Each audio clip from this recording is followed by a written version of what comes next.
Hey there, thanks for joining us. I'm Dr. Angela Loria, the Author Incubator, and we're here today for one of our featured author success stories.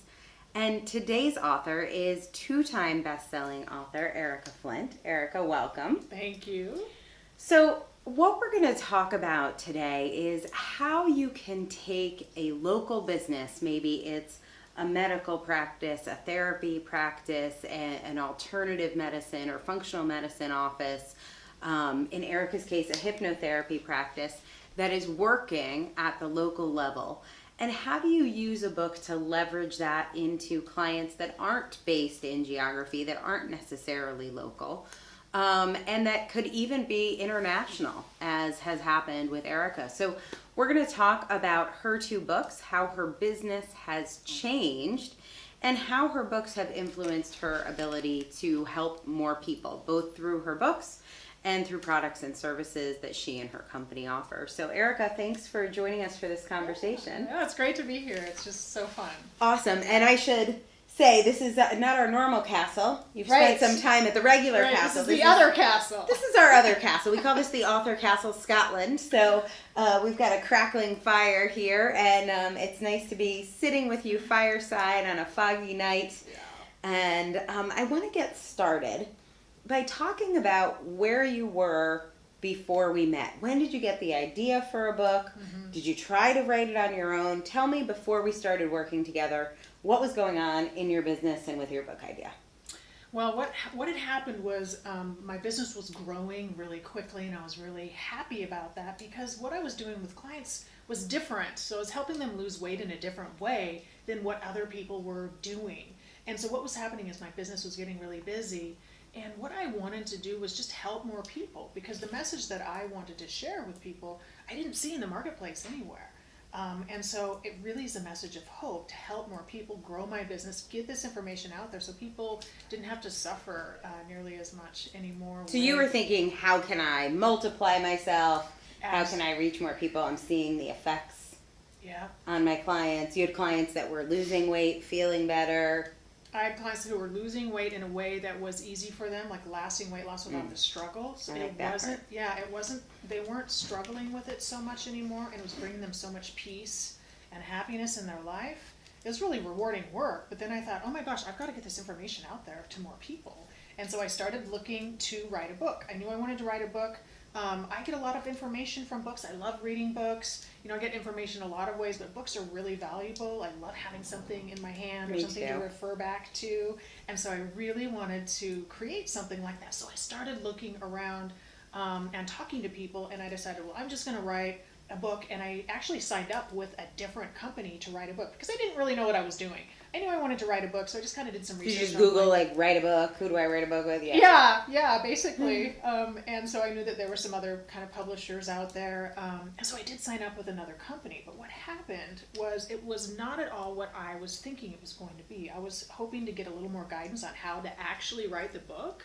And this company, it ended up kind of being like more like a print shop, I guess, maybe. I don't know. You probably have a better word for it, but right. It's most publishers aren't helping you to write your book. Right. People work with editors, people work with book coaches, but especially when it's an author-funded publisher, and I know the one you signed up with is very well known, but it's actually run by a bigger company that runs all of these author-funded publishers. Usually they take your money happily, and then when you give them a manuscript, they will happily print it, and they'll make it an ebook. It's not just printing, and they do a great job once you hand them the manuscript. But they're not saying whether it's going to help your business. They're not saying if it's good or bad. All they're doing is they're printing what you give them. They're publishing it. They're distributing it. That is their job. Right. The one thing I don't like about a lot of those companies is they will charge you, but then they also will take a percentage of your revenue. Oh. Which is tricky. Okay. So normally a traditional publisher won't charge you, but they take 90% of your revenue. So that's that's how you're paying them. A lot of times with author-funded publishers, you'll pay them $5,000, sometimes as little as $1,500, sometimes as much as $10,000, and then they'll take 20% or 50% of your revenue on top of it. So, but they didn't you may not have known this, but they didn't promise to help you write the book. No, and that wasn't my goal. I really wasn't hoping to write a book really for the money aspect as much as I was wanting to get the information out there. Right, in a way that was really, really effective for people. So that's where I really felt like something was missing, because once I signed up, I thought, well, how do I actually make this most effective? I don't want to go to all of this trouble, go to all of this work, and then write something that is not very good. Like I'm an expert in what I do, but I'm not an expert in writing books. So I wanted to find the best, because I was really excited about this message. So I wanted to, I'm going to hire somebody to help me figure out how to write a book that really does make that difference. Right? So after you signed up, did you try to write it on your own? I reviewed some of the material and I talked with the person afterwards, and I kind of signed up just like, I'm just doing this, right? I'm just really wanted to. I got inspired, so I just signed up. Didn't put as much thought perhaps in it ahead of time. I was talking to a friend of mine, and so I did go through the first month of it and realize it's really not for me. It's not the guidance that I wanted. It's very, very much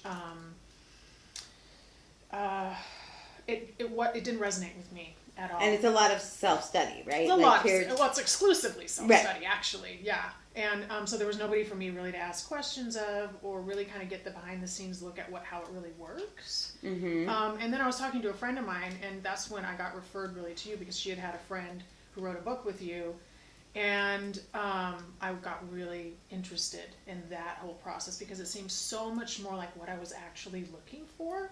I didn't know it at the time what I was looking for, right? It's like, I'll know it when I see it. Yeah, right. So you want a book because you want to reach more people. You sign up with one company, and it's a couple months pass, and it's not happening. Right. It didn't work for me at all. So you're like, I'm going to solve this problem. This is why you're so successful. Like, it was going to be successful one way or another. You were like, I'm going to figure out how to do this right. You joined our program, and our program is not like the way most people write their books. Right. So it's very different. So tell me your experience in the program with writing your book. What were some of your favorite parts? What were the things that maybe you would change? Well, I think it was exactly what I was looking for, because like I said, I felt really secure in the content and wanting to share it, but I didn't really know how to turn that into it's kind of like a diamond in the rough type of a thing, right? Like, I didn't really know how to make it shine. Mm-hmm. And so that's really what I felt like I got a lot out of the program, because it helped me to learn how to write a book that really did make a difference, as opposed to just like putting a bunch of words on a page or telling a story or that type of a thing. The other thing that I really appreciated about the process was the process itself made it so easy for me to actually write a book. I mean, I couldn't believe how easy it was to focus on those particular things that we focus on, right? The reader and the inline instead of the out. Some of those like very specific components of the process just made everything so much easier. And the really cool part about some of those things is there's definitely an overlap with what I do in hypnosis. That really, focusing on those things that you want, and really thinking about things like a left brain style, heart-centered type approach to things first, and then using the right brain to kind of categorize, so the creative part and the intellectual part of it. Yeah, it's integrating both of those. Yeah. Because I think a lot of times what people do is you either find someone who's like super spiritual and in tune, and we're going to meditate, and we're going to think about our book, and we're going to let book ideas come to us, which is like great, and it's really fun, but you don't end up with a book. Yeah. And then you have people who will be like, okay, here's what you need to do. Paragraph 1. Actually, there's one program where you can write a book in a weekend, and they just give you templates, and you just fill in the blanks. So all the sentences are written, and instead of like weight loss, you could substitute like stop smoking. So it's like a form. You're filling out a form. It's like Mad Libs book writing, right? So it's like you could but you could leave with a book. Okay. And so, but I think it has to be both. Like, you have to be writing from your heart, and you have to have the dreamy creative piece, and you just gotta like sit down and write the damn book. It's the perfect balance of both of them, and you really do. That's why we talk about having that left brain, right brain type thing. So having that perfect balance of creativity and love, and then like the logical side of it. Okay, let's actually get it out there and stop messing with it and get it out to the people so that they can benefit from it. So one of the things that I think a lot of people who have a busy business, we have a lot of functional medicine doctors, therapists, we have a few hypnotherapists. One of the things I think they're thinking is, when my practice calms down, I'll carve out some time to write. So Tell me, how did you get your practice to calm down while you were writing your book? That's so funny. You know, I didn't really want it to calm down, I guess. And you're right. That's the thought. It's like, oh, well, I won't be as busy because I'm going to finish this project, or I have this website update, or I have this other thing And that I'm going to be doing in my business, right? And then I'll get to it. And that just, you know, that was one of the business lessons that I've learned over time. It's just, it never happens. It's never going to slow down. It's never, and that's, I mean, it's a good problem to have, really. I mean, you don't want the opposite, really, right. which is I'm not busy enough and I have nothing to do. So really, I just had to make it work.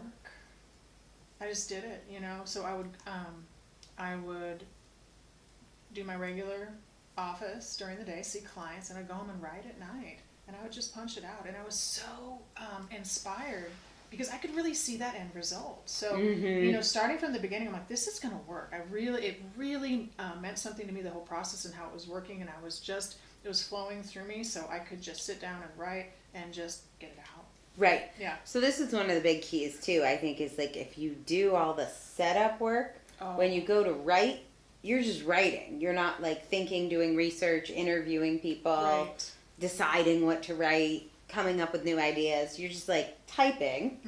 And did you find you would generally write a couple hours at a time, or were you more of what we call a burster? Would you write like for 12 hours straight and then not write for a couple days? I kind of did both. It depended on my schedule. I think you're exactly right, because of the way that we set it up ahead of time. You know, like do the planning ahead of time. It made the actual writing part was actually really fast. Yeah, the writing part's actually easy. That was really surprising to me. I thought writing part was going to be the hardest, but it was actually the easiest part, right? Because I knew all this stuff, so I just had to have it planned out. So once it was mapped out in my head, then I just knew what I was supposed to write that day. I had the time frame, and so I just had to just type it out and get it out. And part of it too for me, because I didn't have to have it perfect that first time, because I knew that I knew I had a really great editor, but I also knew that I didn't have to have the whole thing done exactly right that very first time. So that kind of gave me a little bit of freedom to just get all of that stuff out, and you can kind of perfect it, massage it, and make it look better later. Right? Yeah. Yeah.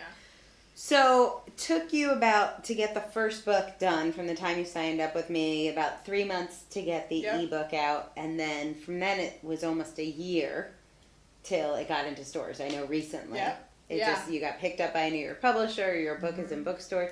Have you actually been able to walk into a bookstore and hold your book yet? No, because I actually left you were here the castle, and then so I haven't yet. You had your second book launch, and then you came to Scotland. Okay, at some point very soon you're going to be able to go into a bookstore and hold your book.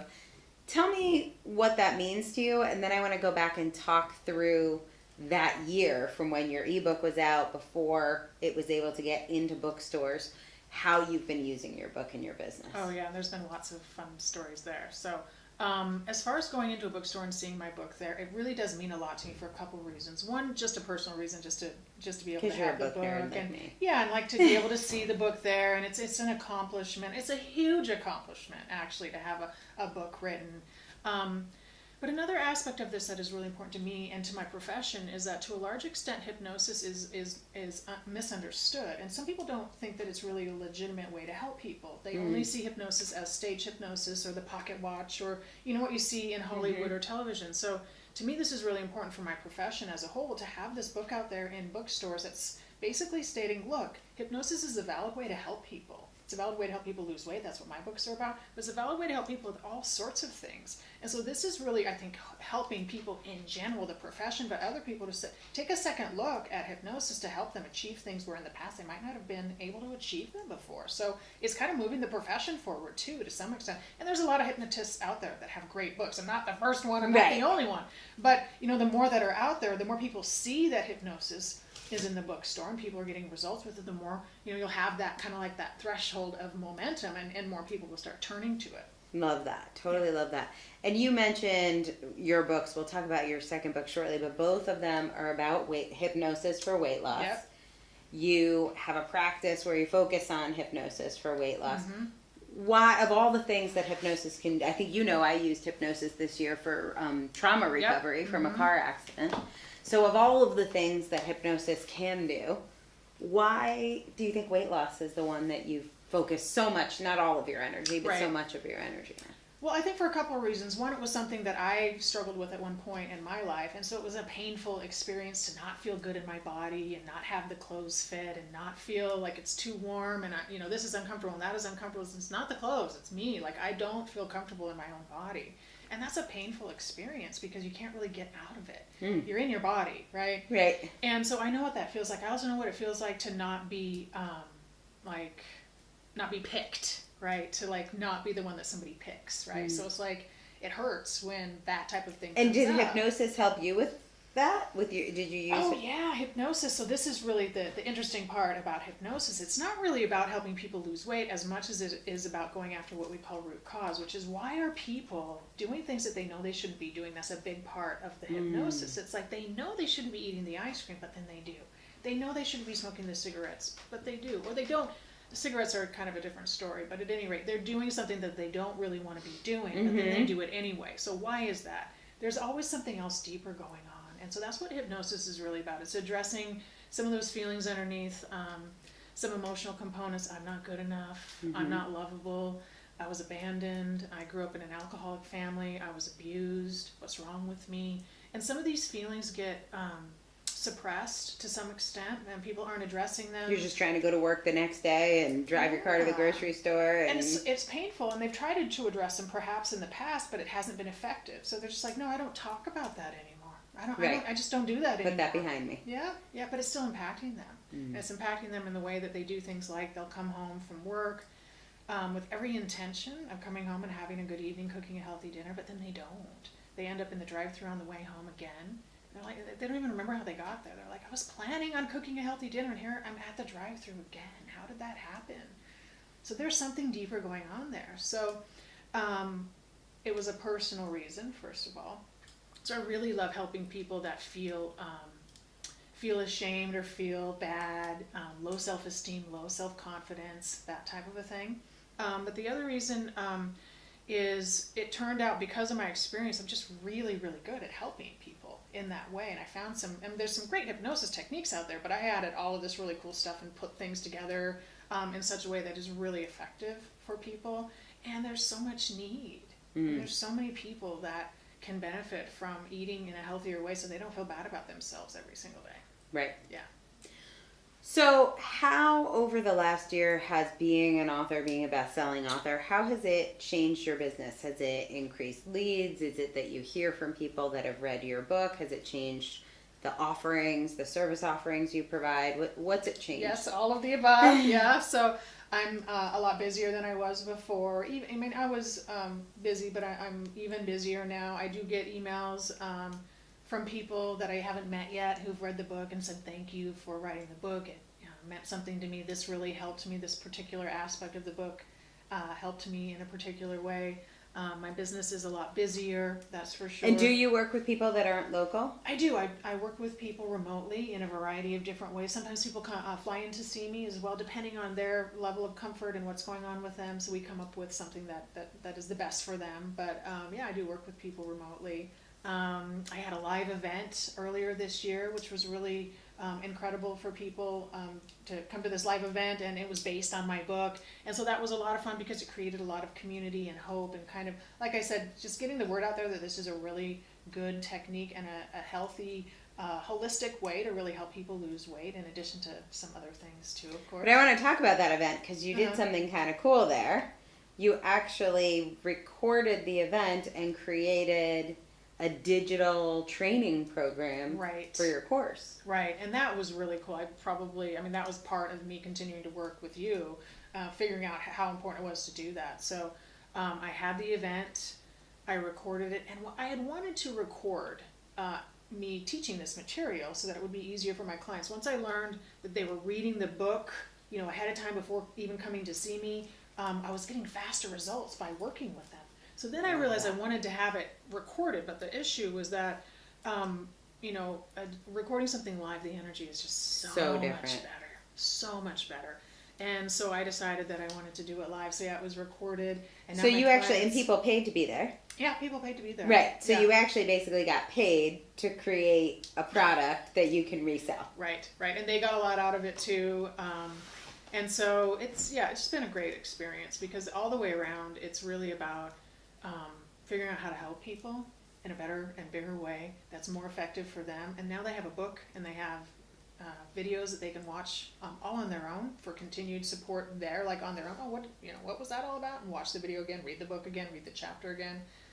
So yeah, it's just a really awesome way to help people. That's awesome. Let's talk about revenue. Has your revenue increased over the past year? It has. I think the structure of the program changed, like how you sell. Yeah. Can we talk a little bit about that? Yeah, so the first month, when my first book came out, which was last July, my business doubled that month.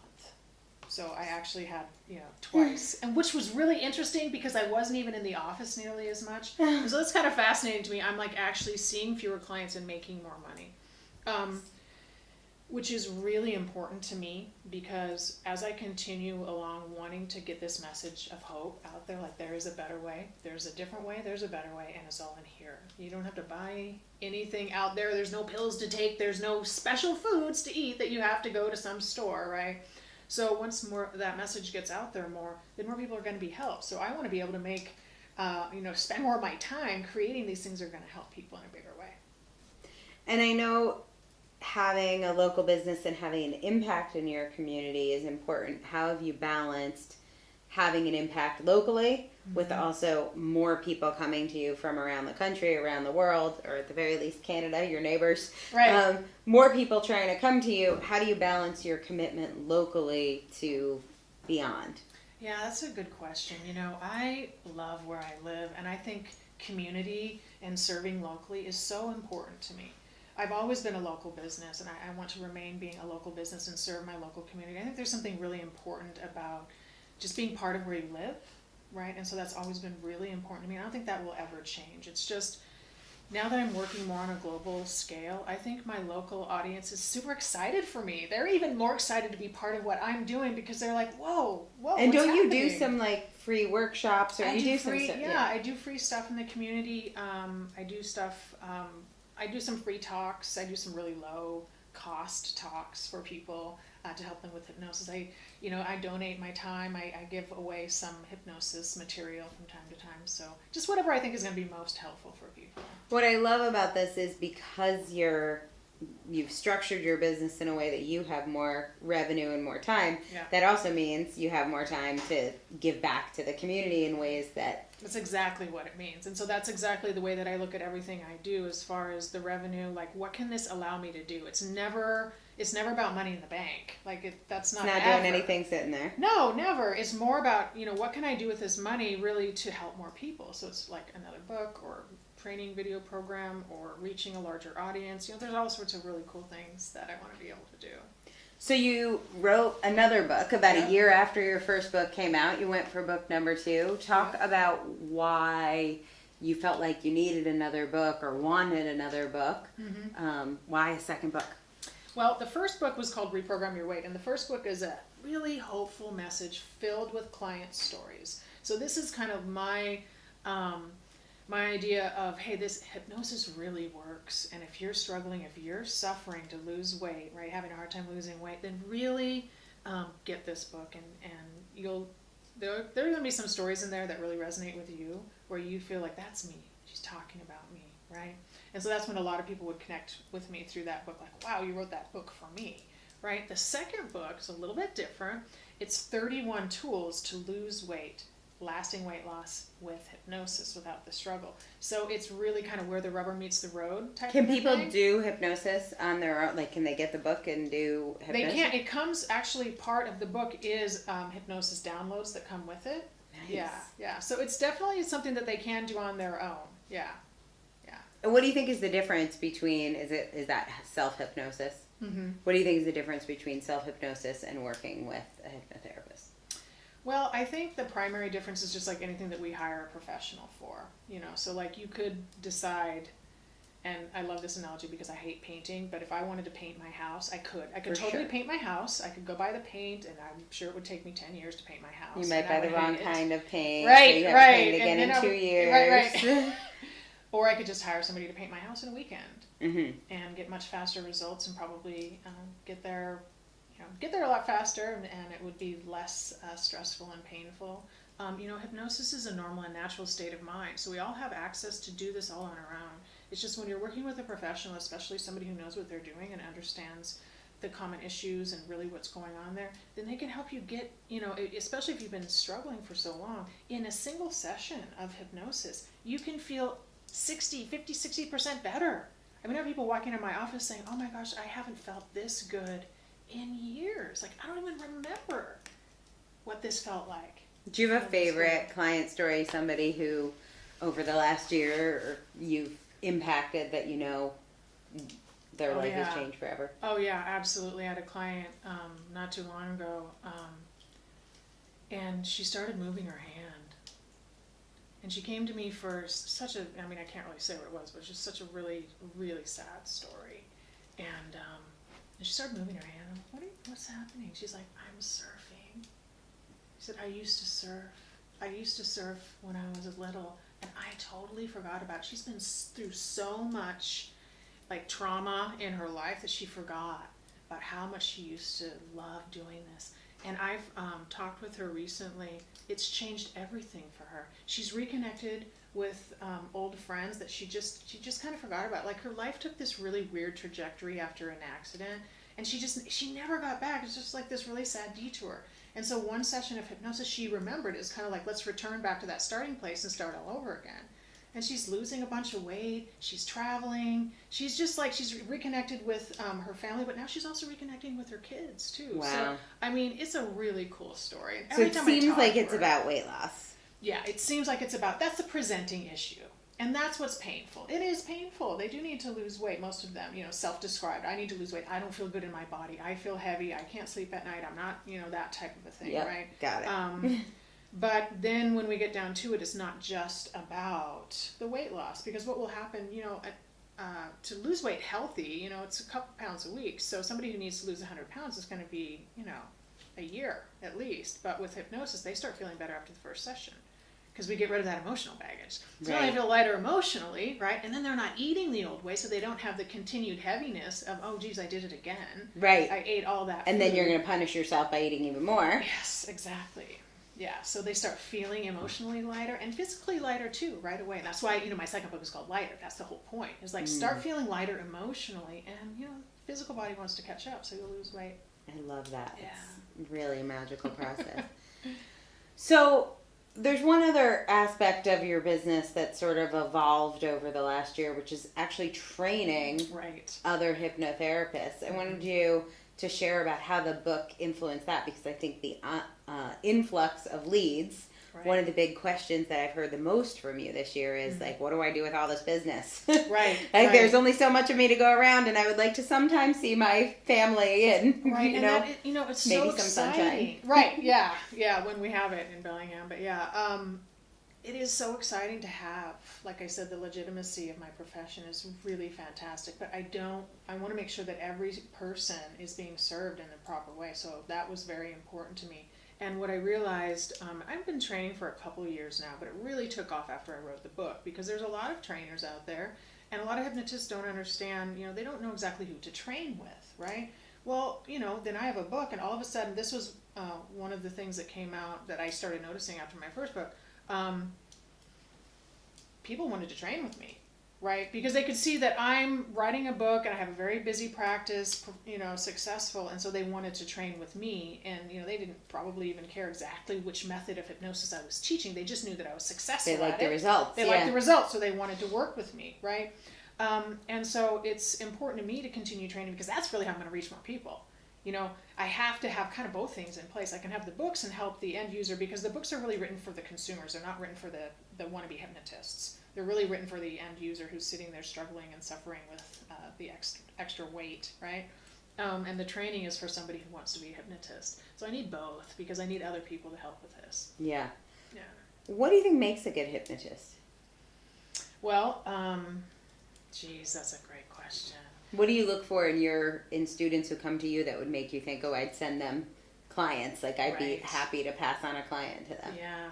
I think a couple of things. The most important thing to me is they really have to have their heart in the right place, because it's hard work. It's really hard, because you're helping people with very painful situations. It's not something super easy like, oh, we'll just switch to chocolate ice cream and then you won't eat as much. I mean, it's not, it's not switches like that. Margarine for butter. Right. It's not fixes like that. It's helping somebody be okay about, something terrible that happened, a bad accident or sexual abuse or emotional abuse or something like that. It's helping clients move through those processes and kind of releasing that negative energy that's really holding them back and holding their physical body back a lot of times. So much stress and tension in their body is causing them all sorts of physical problems. They've been living with it for so long they don't even know it's there until that hypnosis session. And then it's gone.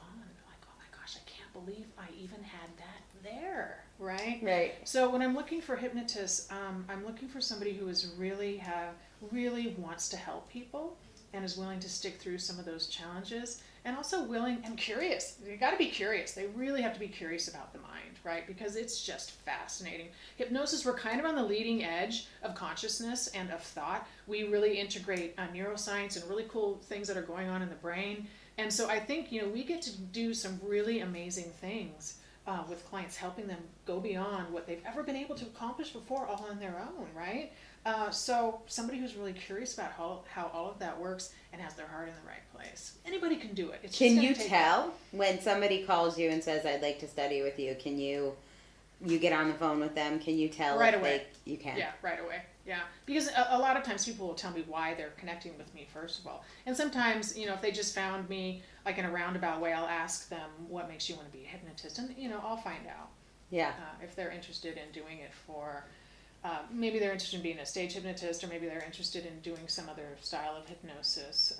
And then That's not your gig. It's not really my gig. It doesn't mean, there's a fantastic stage hypnotists out there who have a fantastic clinical practice as well. Oh, but I didn't know I don't that. teach I thought it was that. either or. Okay. Yeah, I don't teach that. So that's not, I'm not going to teach them to do that. So you want people to know what they're getting. Yeah. So have you thought about a third book? Do you think you have another book in you? Oh yeah, I think there's always going to be another book. And the reason is because, like I said, I really believe that hypnosis is right in that perfect place on the leading edge of consciousness. So as we learn more about what works and how to help people, there's always going to be more to tell and more techniques that really work and more things to learn and discover and share with people. So in 1 year, how much has your business grown since having a book? It's almost doubled. It's almost doubled.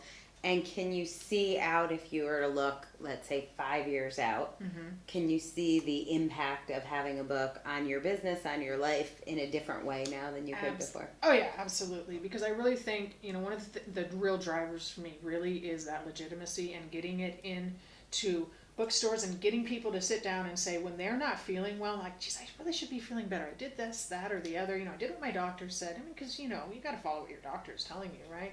And it's not working. I need to go see a hypnotist. Right. I need to go see the hypnotist. It needs to be just as natural and normal for somebody to think, I'm going to go see the hypnotist because maybe there's a disconnect going on here, and what we say, like in a disconnect between the heart and the head. Yeah. Like there's something going on there. You can't quite see it. We know it's there because you're not getting the results you want, but we don't know exactly what it is. And that's what hypnosis kind of pulls the covers back, and you get to say, oh, that's what's happening. Okay, I get it. Well, let's just fix it. And then it's no big deal. The fear is gone, that knee-jerk reaction, that knee-jerk fear that you're like, I don't want to be afraid, but I am. What's the biggest thing you felt like you had to give up with as your business has grown? Is there anything you miss, or that part of you is like, I miss the old days when it was just, me in a broom closet? Yeah, I guess, my life might have been, before I did this, I was a software engineer and I worked from home. And so I worked from home kind of in my comfy clothes all day long, and that was quiet. It was quiet and it was easy, it was comfortable. Some days I miss that quiet, and so I have to kind of put that on my calendar now. But I would never trade it in for what I have now. That's my next question. I'm like, would you go back? If you could go back. No way. I mean, this is just so much more fulfilling, like on every level, way beyond anything that I ever thought it would be. I didn't realize, I thought writing a book would be something that I wanted to do. I had no idea that it would be like this, right? I was a really happy surprise that it would turn into something that is just such a big part of my life. and really helping me significantly grow my business in the way that I really wanted to grow it and didn't really know how at the time. Right. Yeah. So somebody's thinking, I may want to write a book, but I'm not sure if it's going to help, if they're like, I'm not 100% sure I'm clear on my idea, or I haven't helped, maybe I haven't helped enough people. If they're feeling like, I don't know if I'm ready or not, what's the advice that you would give them? Go to a hypnotherapist. Besides that, you're never going to be ready is my answer. So just go do it. You're never going to feel ready. I really believe that, and I think we kind of have to jump in completely, like I call it jumping off the cliff. You just go for it because it's going to be so awesome. If you have that feeling inside, like you really want to help people, that's what I would say. Why do you want to write a book? First of all, it's got to be kind of like for the right reasons, from my perspective, as far as the results that you're going to get. Right. So if you believe that you have a message where you can help people, go do it for sure. You don't have to be ready. The process is built in to help kind of tease those things out. I wasn't ready. I had no idea how to write a book. I just knew that I had some stuff going on up here that I wanted to share with people. I don't even think I'm that great of a writer. I just write it out, put my heart on the paper, and people really resonate with it. So, And your second book, I think you wrote in 3 days, didn't you? I did. That was awesome. Yeah, that was even easier because I was familiar with the process, and then I wasn't worried about it at all. Mm-hmm. So then I just punched it out. Yeah, it was really awesome. So cool. Yeah. Awesome. Yeah. Well, if you are thinking about writing a book, if you have maybe a local business and you're thinking about can a book help me take my local business to the next level, to reach out beyond my shores, you can go to the authorincubator.com/apply, and you'll learn more about our process through the application process. I do want to congratulate Erika on being one of our authors of the year, so congrats on that. And you can hear more about Erika's message and her movement if you hang out, and right after this you will see Erika's Thai Talk, which is called Ice Cream Does Not Fix a Flat Tire, How to End the Painful Cycle of Emotional Eating. So you'll see more about Erika and her magic up next if you hang out. And then keep in mind, when you are ready to apply to write a book with the Author Incubator, head over to the authorincubator.com/apply.